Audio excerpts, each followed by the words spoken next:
Unspoken Issues. Ladies and gentlemen, welcome to the Unspoken Issues Podcast. We are back and with a new 1990s comic to discuss. I'm Jesse Starcher, by the way.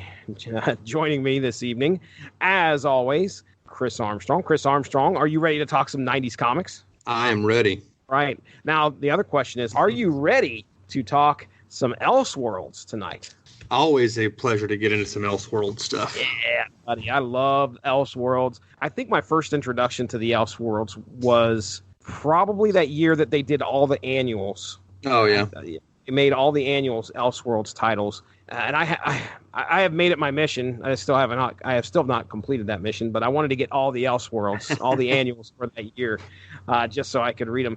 But I loved those stories. I was a big fan of What If, and of course, that was the Marvel side of Elseworlds. And the fact that DC had these, and, hey, I was all about it. How about you? It was like a bigger deal for DC because, What If was a monthly book. So every month there was a new, alternate universe, going on. But with DC, they made it like an event. Everything, it was always a prestige format, one shot or miniseries or whatever. So Elseworlds for you, man. When did you, do you remember when you first picked up your first Elseworlds comic? I can't swear to it, but I think JLA The Nail might be the first one. Oh, okay. Which is a little later. I think it came out in like 97, which I guess Kingdom Come was before that, but that wasn't an Elseworlds. I don't think that was labeled an Elseworlds title until later down the line. Oh, really? I don't think it was considered Elseworlds when it was released. Yeah, JLA The Nail is the one that kind of sticks out. And then some other ones I read in that era were like Speeding Bullets, I believe, which was where Superman was Batman, basically. Yep. Seemed like there was another Superman one around that era that I really liked, but I can't remember what it was. I didn't like Speeding Bullets. I remember being really disappointed with that one. But yeah, Elseworlds is cool. Yeah, dude. That's why I threw this up onto the poll on the Unspoken Decade Facebook page. I think we had thrown up a couple what ifs up there a couple weeks prior. So I said, well, we got to do Elseworlds. So I wanted to choose some Elseworlds that I had not read before. I picked two, one of which was the Superman. It's titled The Superman Monster. And I want to go to Mike's Amazing World of Comics real quick and see what that creative team was. According to Mike's Amazing World of Comics, October 6th, 1999. So interesting because the other title that we have on here debuted October 28th, 1998. So they're within a year of each other, right. And right in October. But Superman Monster looked like it had this Frankenstein feel to it. Yeah.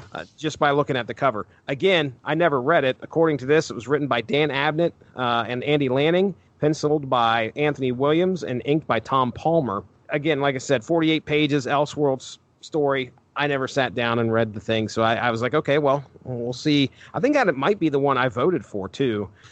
Then we have Superman War of the Worlds. Now, this one, this was created by creative teams Roy Thomas, artist Michael Lark, letter by Willie Schubert, colored by Noel C. Giddings.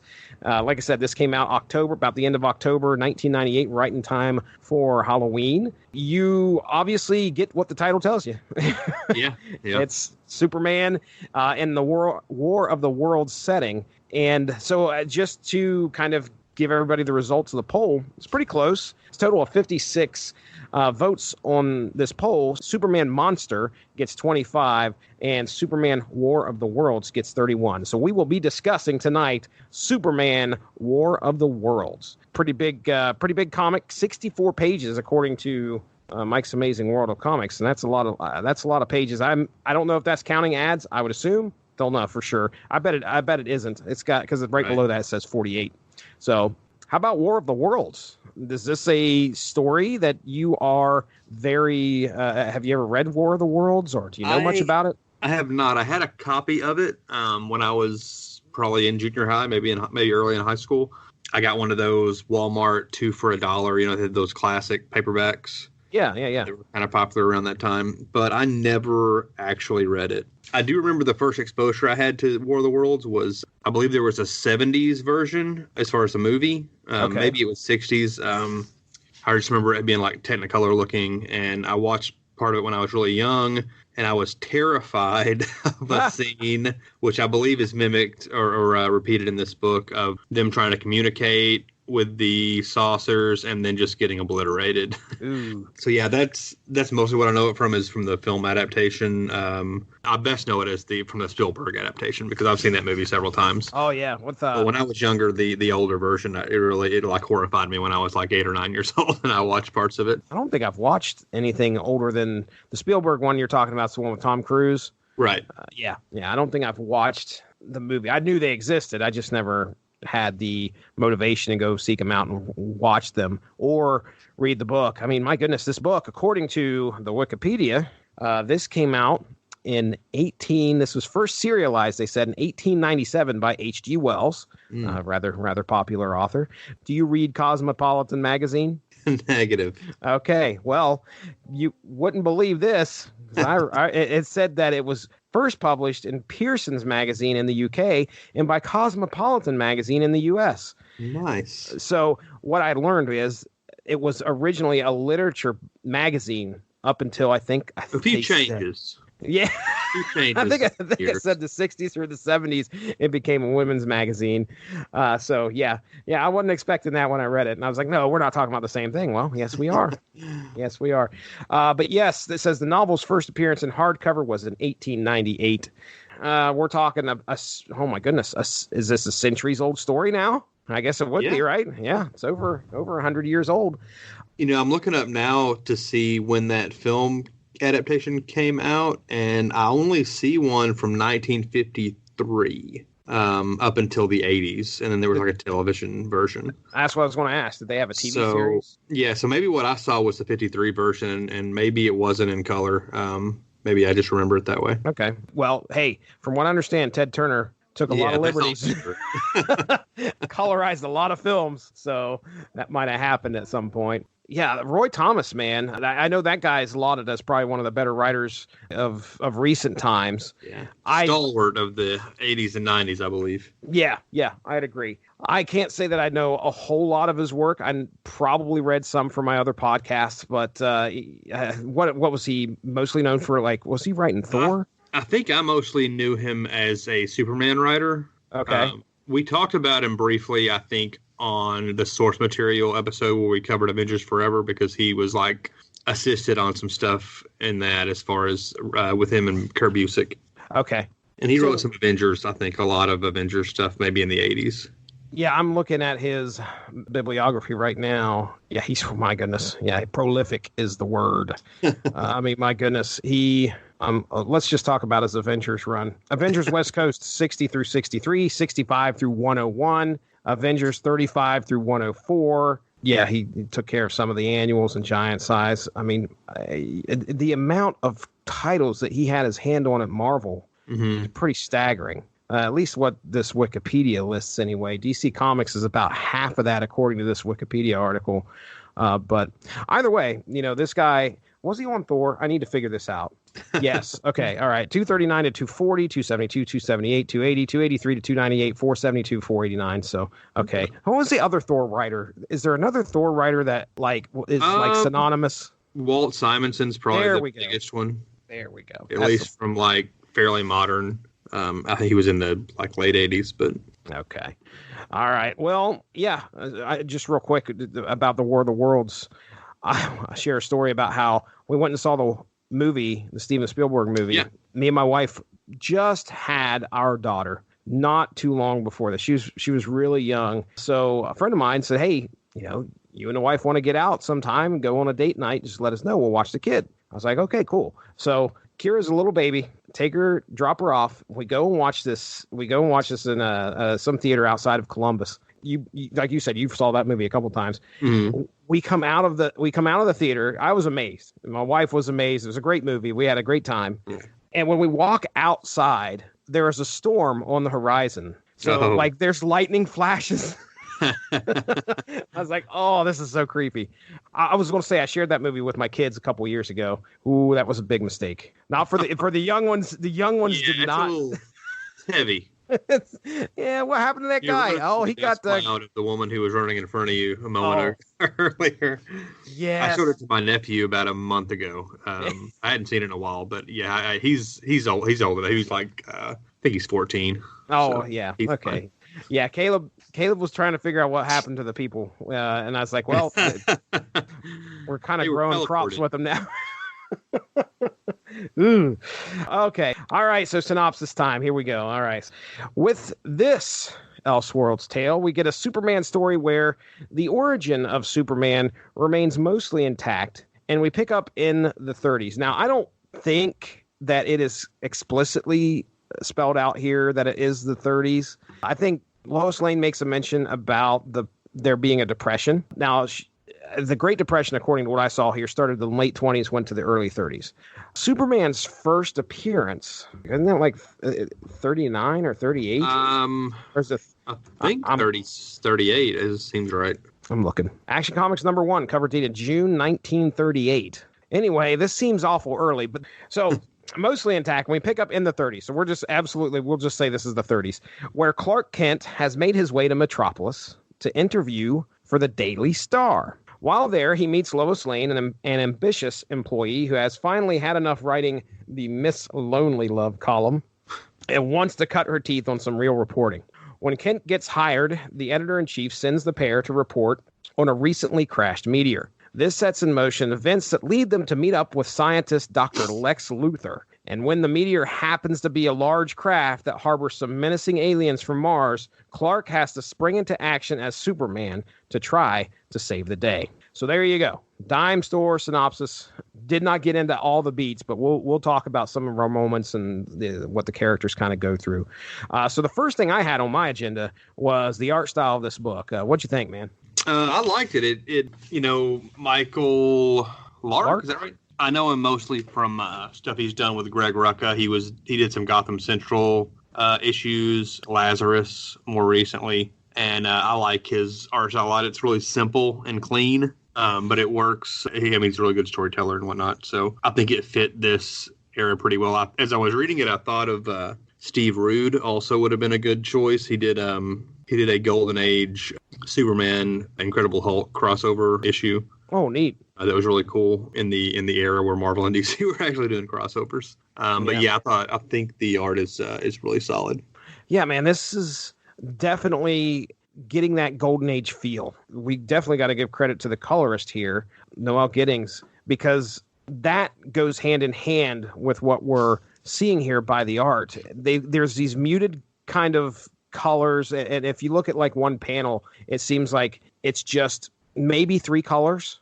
Yeah. It's very rare that you see any panels that have more than 4 or 5 colors in them. So this isn't like extremely dynamic coloring. It's simple, just like you said. It's very simple and it's very clean. So yeah, that also fits with what the story is. It's taking place back in the 30s. So that's, very, very smart move. This could have been told a totally different way and had all the grime and grit the 90s had all over them, and they didn't go that route, which that's great. They knew what they were doing. It's interesting that the setting is 38 or whatever, mid 30s and I'm assuming they did that because that is when Superman came to Earth and whatnot. But an interesting angle they could have taken would have been it's 1895, which is when the book was written.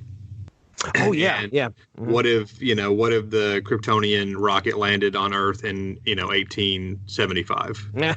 So we have Superman in the late 1800s. That would have been pretty interesting too. But yeah, they updated the War of the Worlds stuff by about 30 years or so. I'm assuming that the novel doesn't take place in the future. No, I don't think so. I think what they were kind of, I wonder, okay, when was the radio play? So this comes out 98? Yeah, October of 98. So one of the big things about War of the Worlds is the Orson Welles. That was the 30s as well, I believe. See, that's what I thought we were getting into here was like, oh, we're doing something to celebrate what was going on in the 30s. Yeah, you're right. That's a good point. So the most famous or infamous adaptation is the 1938 So Superman debuts in 38, and then we have a 38 radio broadcast that was narrated and directed by Orson Welles. The first 2/3 of the 60-minute broadcast were presented as a news bulletin, often described as having led to outrage and panic by listeners who believed the events described in the program to be real. In some versions of the story, up to 1 million people ran outside in terror. However, later critics pointed out that the supposed panic was exaggerated by newspapers of the time, seeking to discredit radio as a source of information. Wow. Or exploit racial stereotypes. According to research by A. Brad Schwartz, fewer than 50 Americans seem to have fled outside in the wake of the broadcast, and it is not clear how many of them heard the broadcast directly. So here it's 1938. We're doing this comic in 98, so it's the 60-year anniversary, right? 38, 68, yeah. Yeah, so that's got to be what they're shooting for. Then I'm curious as to when the radio, like the dates of the radio broadcast. It was Halloween. October. That's right. There you go. Hey, look at that! Wow. This takes place. Watson up in here. Thank you, Internet. Daily Star. So I wanted to ask about that. Me and you kind of talking about that before we got on here. That threw me for a loop. Now, hey Jesse, are you a Golden Age Superman reader? The answer to that is no. So I had no idea why this was called the Daily Star. I was wondering where Perry White was. Where's our analogs for all these people? Because I think like the editor-in-chief of the Daily Star is like George something. So right. And Perry White was his assistant editor, right? Didn't they? Oh, that's right. Yeah, he was in there. Now, the Daily Star, fictional broadsheet newspaper that appeared in Superman stories published by DC Comics. Daily Star was based in Metropolis. The editor-in-chief is George Taylor, both in the Golden Age stories and the New 52 relaunch comics. Oh, okay. Well, that's recent. It was an original precursor of the Daily Planet and was later retconned as its own publishing company in Modern Comics. So, all right, there you go. So, yeah, the Daily Star kind of confused me. You seem to know what you were reading. I did not. Yeah, I just knew that he initially, Clark and I believe Lois and Jimmy all were worked at the Daily Star in the Golden Age early Superman issues, and then apparently the Daily Planet. Action number 23. I assume that's Action Comics. Yeah. Without any in-story explanation, the newspaper suddenly was referred to as the Daily Planet, an especially amusing development for Kent and Lane, who were abroad and in the midst of a multi-issue storyline when their place of employment changed names. The alteration had been made earlier in the newspaper comic strip. In reality, the fictional newspaper's name was changed to avoid a name conflict with actual papers that had Star in their titles. Okay. That's what I kind of figured the case was. Yeah. So tell me about what you thought about Clark Kent and Superman in this book, because we, just like we said, we get a 1930 Superman. Give us an idea of your thoughts on him, where he was at in the story. What's your thoughts? Yeah, I like this depiction because one of the big complaints about Superman you hear all the time is he's too powerful. He can do too much stuff. It's hard to be a threat to him and whatnot. And I think there's validity to that. I like Superman, but all of that stuff's true, I think. So here we have more of a toned down version. He's still Superman, but he can't fly. They point out that he can jump great distances. And I think that was kind of what he was doing in the beginning of the Golden Age comics. Again, yeah, that was the case. Yeah, he didn't fly until sometime in the Silver Age era, I believe. And I think I only am going by what I read on the DC Comics trading cards. But a lot of those, like that first series of DC Comics card, they would do multiple cards for like the Golden Age Superman, the Silver Age Superman, the Modern Age Superman. They did that for different characters that had different eras. So yeah, the Golden Age Superman couldn't fly. He wasn't as strong. He was still strong, but you think about those old Robert Fleischer, is that his name? Cartoons. The cartoons. You see him battling those big giant robots, and he can, he takes a lick and recovers, but like modern Superman, would be totally unfazed by those giant robots and whatnot. So, Max Fleischer. Max Fleischer, that's right. Yep. Okay. Yeah. That was kind of the notes that I had here too. I mean, his powers at the time seem a little bit more toned down. This battle is his big reveal to the world, which is pretty cool. It's like he is not going around as Superman, as far as I know. I can't remember if he does anything prior to like the Martians exposing themselves. Go ahead. What was you going to say? Yeah, there's no indication that he's been doing anything as Superman, but he's wearing the costume underneath his suit, which wouldn't seem too weird, except he's got the cape as well.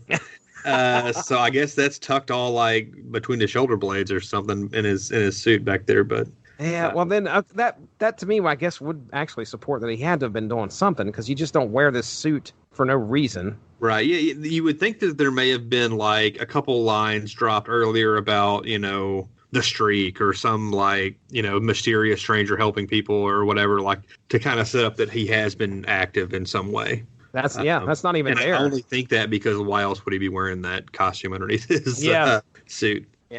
Yeah. So this is like his big reveal. I mean, obviously, when they go down and they check out the alien spacecraft, which again, there's a bunch of them that are on Earth, but Lois and Clark are dispatched to this one to kind of do a report on it. But he is in full view of the military. He's in full view of reporters. As after they get hit with that heat ray, and he saves Lois Lane. At that point, he's wearing the suit, and that's he's out now. He is Superman, and there's no secret identity as far as I can tell. At least I don't think. No, they know he's Kent all the way through the end of the story. Yeah. All right. So, what do you think of Lois Lane here? I mean, she is a pivotal part in Superman lore. So, what do you think of this story? I mean, it was interesting that Clark shows up trying to get a job as a reporter, and she's basically manning the telephones. And whenever she hears that Kent's going to get a shot at a story, she bursts in angry that she's been stuck doing the love column, and she's itching to get out in the field, and it feels like a very. You think of the Hudsucker Proxy? Have you ever seen the Hudsucker Proxy? No, I've heard of it, but I don't know what that is. It's a Coen Brothers movie, and it's set in the, I want to say 20s or 30s, and there's a female reporter that's like a fast talker, and she dresses like Lois in this comic, basically. Oh, really? That's kind of what she kind of reminded me of. Okay. Not a great movie, in my opinion, but a lot of people love it. She's obviously a go-get-'em female of the era. She's wanting to get out of having to fight harder because nobody's taking her seriously. Yeah, a man reporter walks in and he's immediately hired and sent out on one of the bigger stories. And I mean, I don't think they thought it was a huge story, but either way, they sent Clark out there, and she's like, well, wait a second. So yeah, she's trying to get her due. She's a strong lady too. There's a point where after everybody's captured and they're on the ship, in order to escape, she has to fight these aliens, to which she does. So again, she's a good representation of Lois Lane, and just put back in the 30s. Tell me about Lex Luthor. Oh, Lex Luthor. What do you think of him? I mean, you gotta have Lex. I kind of get annoyed sometimes, like especially with Batman Elseworlds stories, where like you put him in this different environment. Oh, we've got to see the Poison Ivy version of this from this era. We got to see all these other rogues, all these other versions of the Joker and whatnot. And that kind of gets old. But with Superman, Lois, Jimmy, and Lex are so ingrained in like the mythos that you almost have to have them in there. Yeah. So yeah, this version of Lex is a scientist who's there, investigating the saucers and the initially, when they first show up, there's a scientist named Ogilvy that's like using a white flag trying to show peace, that they're trying to communicate with the aliens, and then he gets evaporated. And I've never read the book, but I did do a little research. Ogilvy is a character from the book, and that's his fate in the book as well. A lot of this stuff is, pretty much exactly how it plays out in the novel, apparently. Oh, really? Okay. Ogilvy apparently is the only character who is named. Like the main protagonist, it's from his point of view, but he's never named in the book. He's got a brother who's never named in the book. And Ogilvy's one of the few characters that actually gets named. Okay. So they made sure to throw him in there, which is kind of a cool inclusion. I go into this with a comic book mind so much that I'm like, I have no idea what happens in the book, any of the characters. It's funny you say that, because one of the comments that I read about the book was that somebody was a very big fan of War of the Worlds. I mean, they collected all the stuff, watched the movies, read the book, blah, blah, blah. And they were extremely excited to see this book hit the shelves because they're a fan of comics as well.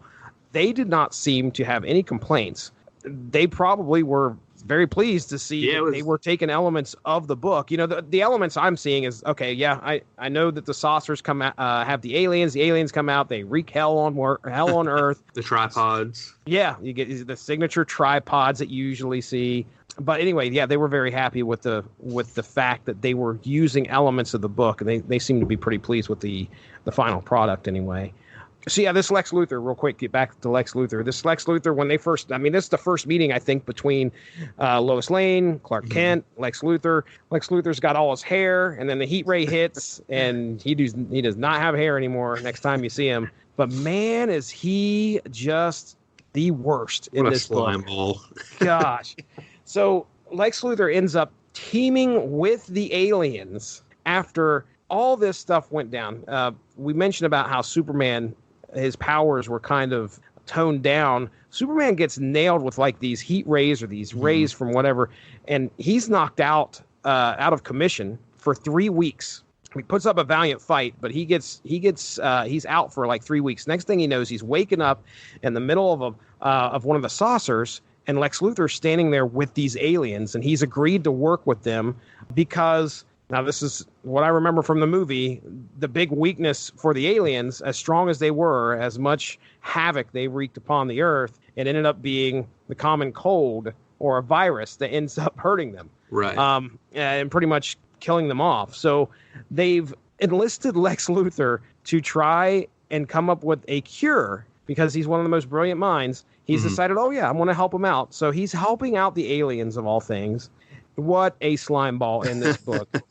and just doing it gleefully almost. Yeah, he's talking about how the great rewards he's going to reap from doing this. Yeah.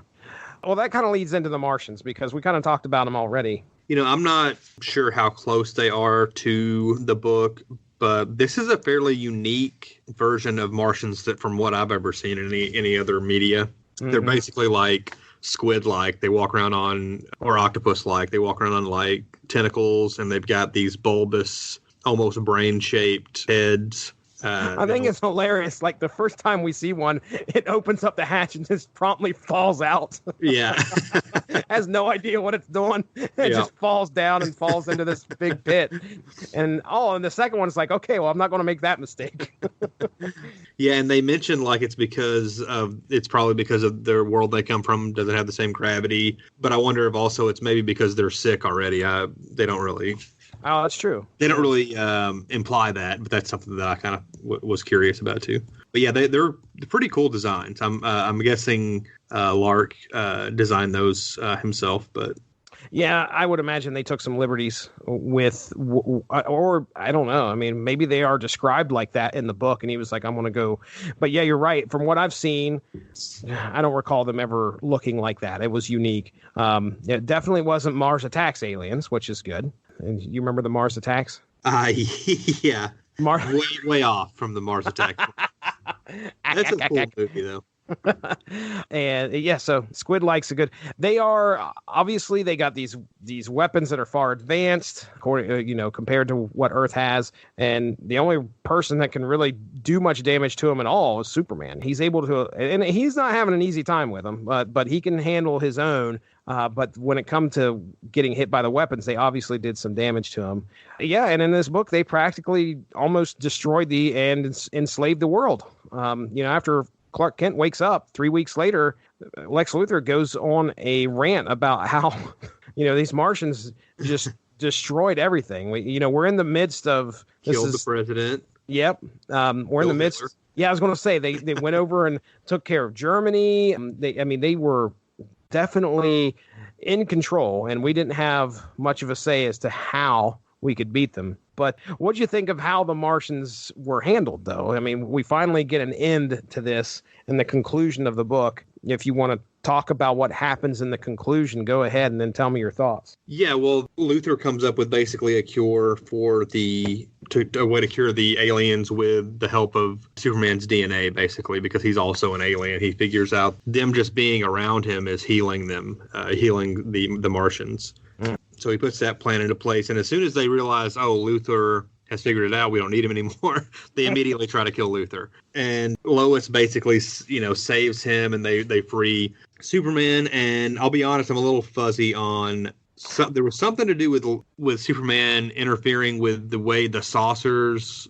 like getting underneath the saucers, but I'm not remembering exactly how that worked. The way that went down... The gist of it was basically, once they tracked down the aliens that had the information on how to cure them, they pretty much had solved that by then, because then you knew the rest of the aliens were going to die of the virus. Yeah. I think Superman ends up jumping underneath one of the crafts, because the crafts all of a sudden figure out how to fly. Like, they've been biting all this time, and now instead of needing the legs, they figured out a way to, I guess, institute anti-gravity somehow. I don't know how, but they did it. So some of these crafts start, dropping their legs, and now they're flying over the earth. Superman jumps underneath one. When he does that, it causes like their anti-gravity motor something gets screwed up, and the thing wobbles. And that's when Lex Luthor looks at it and says, "Oh, okay. Well, obviously there's some way of messing with that anti-gravity device, and that's what causes one of the saucers to crash." So they start using. I think Lex Luthor starts using that, and that's how they finally are able to defeat the aliens, because I assume they all start floating, and he just makes a bunch of them crash, and then they that's my guess. But I guess the big thing is that, I mean, the Martians end up actually killing Superman. Yeah, I was kind of surprised. One of the things I did not expect to come out of this is Superman dying.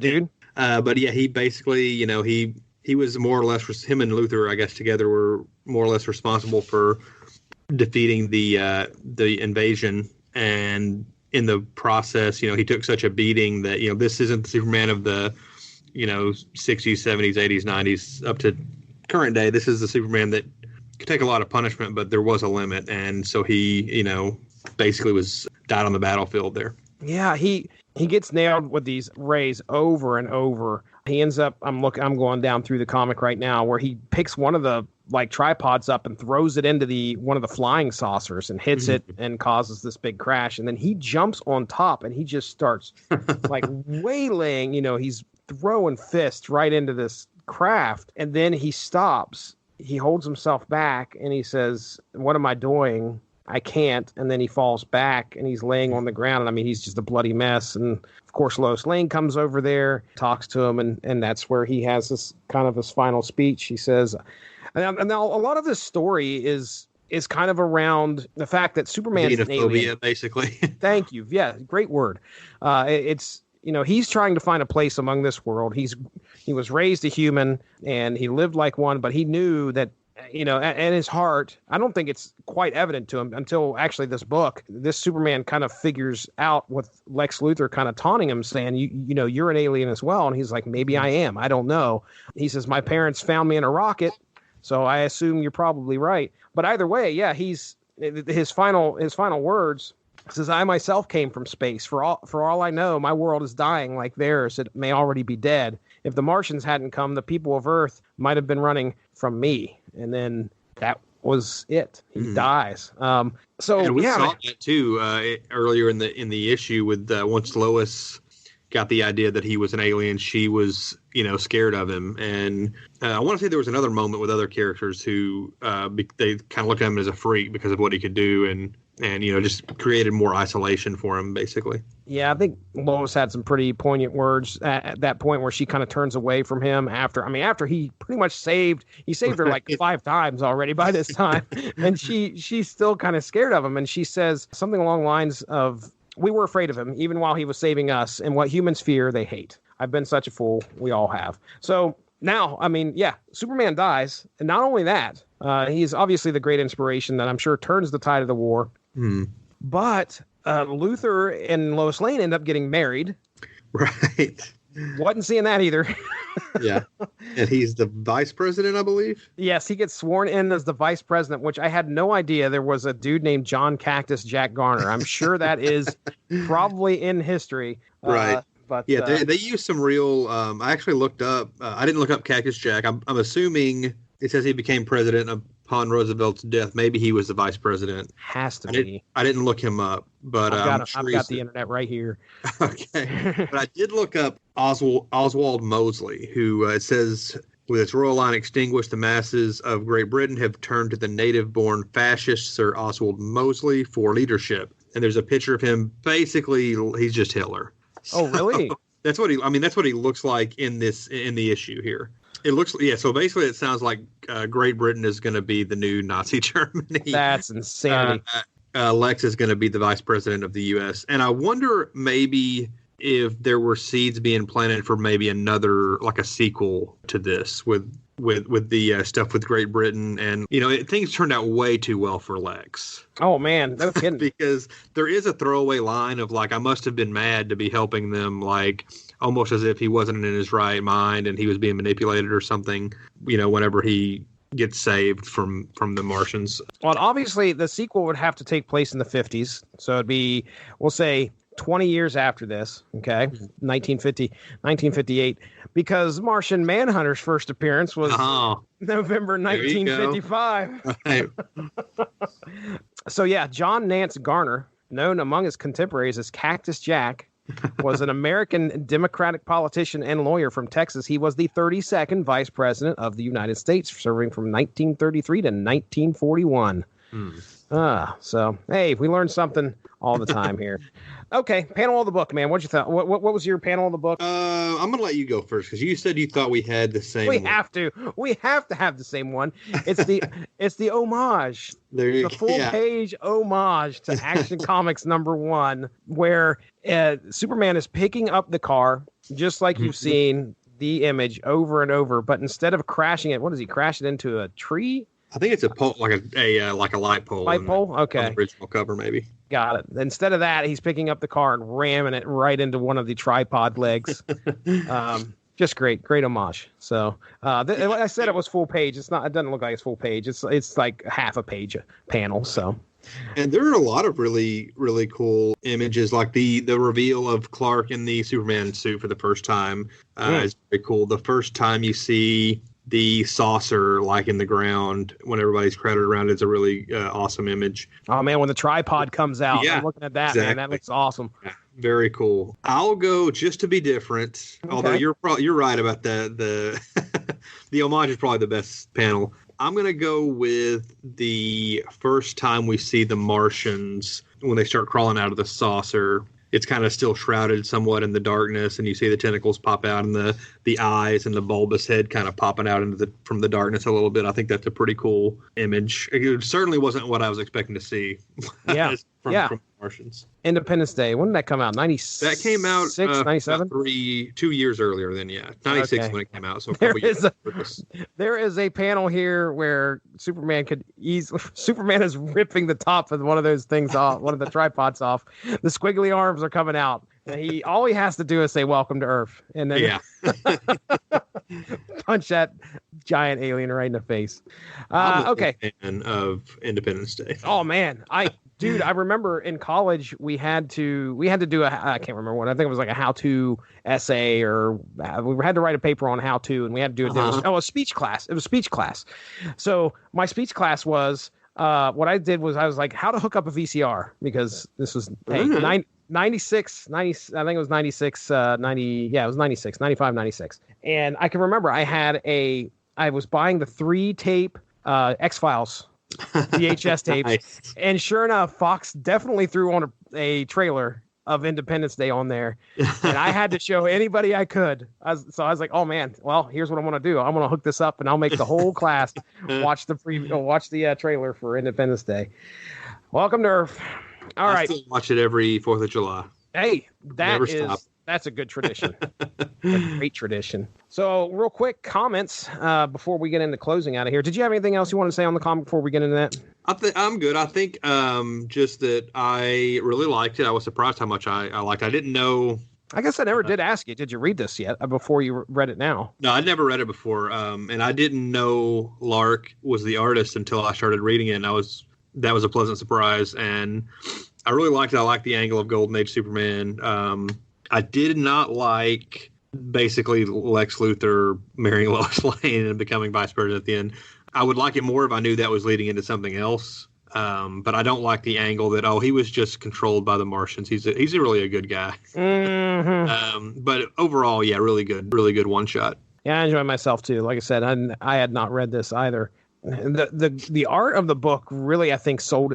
I think that's what really clinched it for me. I mean, this story could have been told so many different ways. The fact that I don't have a whole lot of background with the actual novel probably lends itself to why I picked the art as clinching it. But either way, yeah, I enjoyed myself, and it was a fun read. Let's head over to the Unspoken Decade Facebook page where we put up our poll. And we had a lot of people that had they got on there and they voted, and they had left some comments as well. So we got a couple comments here.